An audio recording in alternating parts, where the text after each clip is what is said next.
Hi, this is Paul from City Cottage, and today we're going to make the perfect omelette. A few rules, and the first among them is fresh eggs. These were laid this morning and are absolutely gorgeous. This is a French omelette, so we need 3 in a bowl per person. And look at those yellow yolks. You need good yolks to make a good omelette. 3 eggs, and then we beat them with a fork, nothing special, just to get some air into the mixture, and also of course to mix the whole thing up. And then we're going to add a little bit of liquid, not milk. Do not add milk to your omelettes, it makes them flat. We add probably about 2 tablespoons of water, and the reason is the water bubbles when it hits the pan and makes the omelette fluffier and lighter. So there we have all of our mixture. No salt, no pepper. This is a mushroom and green onion or scallion or spring onion omelette. So roughly chop up your scallion, and then we're going to quarter our mushrooms. Now these mushrooms are chestnut button mushrooms, and so we need kind of, dare I say it, fingernail sized pieces of mushroom. If you're using bigger mushrooms, then of course you need to cut them smaller. So chop chop, don't they look gorgeous? They're absolutely beautiful, particularly at this time of the year. The best times in the year are springtime and early autumn. So mushrooms are perfect for omelettes, and having chopped them into the right position, we're then going to create our first part of the omelette. There they go, don't they look gorgeous? Yes, they're delicious. And in a pan, a good strong pan, this is rule number 2, a heavy pan. Mine is an old pan, it's seen lots and lots of travels. A couple of tablespoons of oil to take the heat. It's oil for heat, butter for flavour.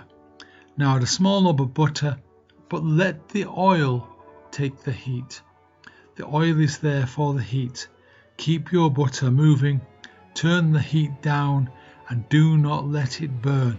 If you let your butter go black or brown, your omelette will be ruined, and there's no point in doing that, because this has got to be the perfect omelette.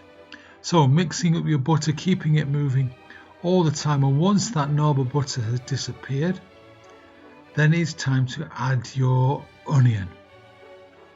We add our onion and fry it for maybe 30 seconds until you can smell it.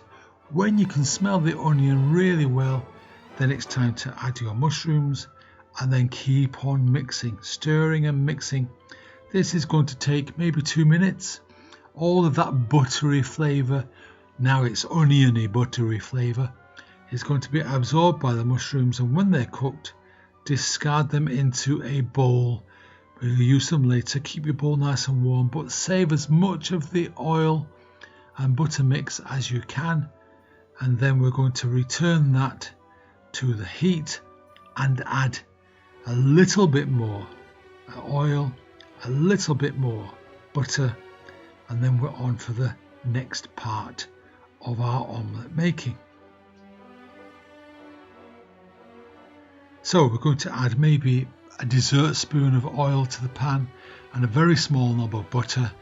Oil for heat, butter for flavour, and then once that's ready, we will add our omelette mix. Now a lot of people, you see it on the TV all the time, disregard the fact that omelettes are delicate things, and they go at it hammer and tongue with a fork, moving the whole thing around all the time, bashing it. If there's any debris on the bottom of the pan, it'll get mixed in. Please do not do that. You don't have to go berserk trying to get your omelette to set. It's not going to work. It will just ruin your omelette. All you need to do is lift up the edges of the omelette and allow the mix to pour into the space. So you go around the pan, lifting the edges, allowing the mix to pour, and that will set most of the egg mixture in this omelette. If you've got some egg mixture that you can't get over the edge, then you can make a little hole, but also you can, and then allow the mixtures to go through it, or you can just leave it to cook. Don't forget that when we fold our omelette, the heat from the rest of the omelette will finish off the setting of the egg. So once you're ready, you can then add your mushrooms to the front edge opposite the handle only, not to the whole thing. Notice we've added no salt, no pepper yet. They're added much later. Now get all of the handle the other way around, upside down, so that you can slide the omelette off the pan onto the plate. And once it's onto the plate with a flick, you can push the rest of the omelette over, and then we're going to add a little bit of salt, just a sprinkling, and then a little bit of pepper. Don't forget, don't add your salt and pepper to the egg mixture. Add your salt and pepper at the end. And there you have a perfect omelette.